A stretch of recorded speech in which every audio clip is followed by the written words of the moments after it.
আসসালামু আলাইকুম রাহমাতুল্লাহ। সম্মানিত শিক্ষার্থীবৃন্দ, স্বাগত জানাচ্ছি তোমাদের সবাইকে আরো একটি নতুন আইসিটি ক্লাসে।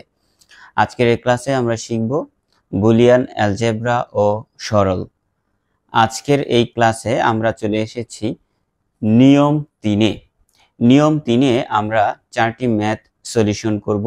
এই 4টি ম্যাথ যদি তুমি সুন্দর মতো বুঝতে পারো, তাহলে এই 4টি নিয়মে যত ধরনের ম্যাথ তোমাকে দেওয়া হবে সব তুমি নিজে নিজে কারো হেল্প ছাড়া সমাধান করতে পারবে।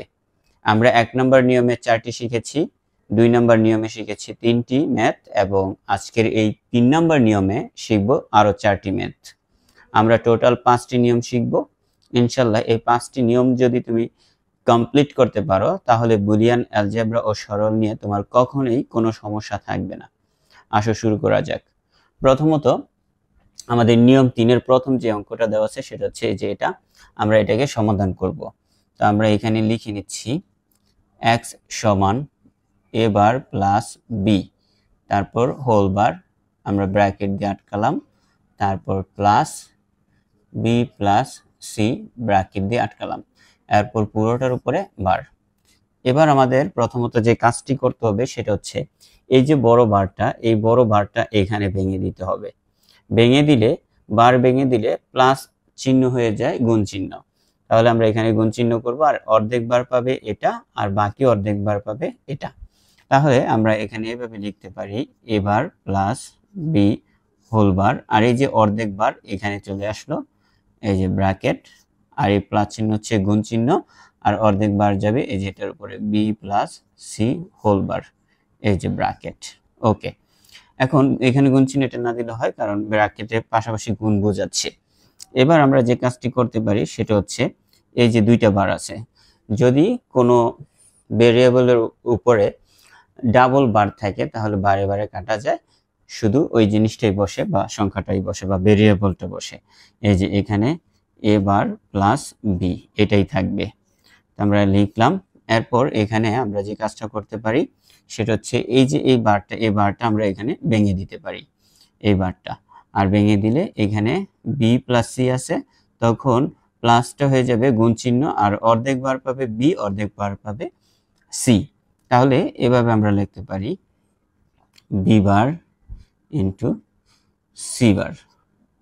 এবার একটু ভালো করে লক্ষ্য করলে তোমরা দেখতে পাবে এই যে b বার c বার এই দুইটা গুণ অবস্থায় আছে, এই দুইটা আবার এই পুরোটার সাথে গুণ অবস্থায় আছে। অর্থাৎ প্রথমত আমরা যে কাজটি করতে পারি সেটা হচ্ছে b বার c বার এই a বারের সাথে গুণ করতে পারি, তারপরে b বার c বার এই b এর সাথে আমরা গুণ করতে পারি।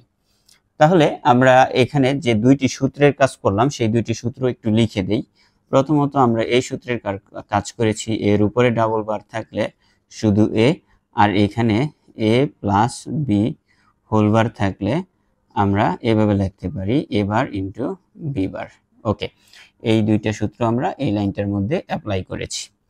এবার আমরা গুণ করব এই যে দুইটা, প্রথমত a এর সাথে, তো সাজিয়ে লিখছি a bar b bar c বার, এই যে প্লাস প্লাস, আর এখানে আমরা লিখতে পারি এভাবে b বার c বার, সাজিয়ে লিখলাম।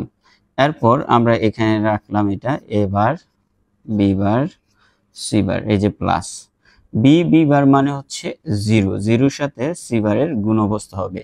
আমরা এখানে এই যে সূত্রটা অ্যাপ্লাই করেছি, a ইন্টু a বার সমান 0। এই যে আমি এখানে সবগুলো সূত্র একসাথে লিখে দিয়েছি। এই যে a ইন্টু a বার মানে হচ্ছে 0, এটা মৌলিক উপপাদ্যের মধ্যে পড়েছে। তোমরা সবাই এগুলো খুব সুন্দর মতো তুলে নিবে এবং প্র্যাকটিস করবা।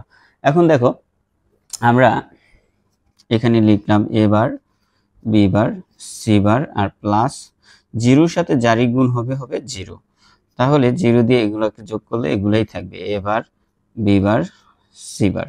এটাই হচ্ছে আমাদের আনসার।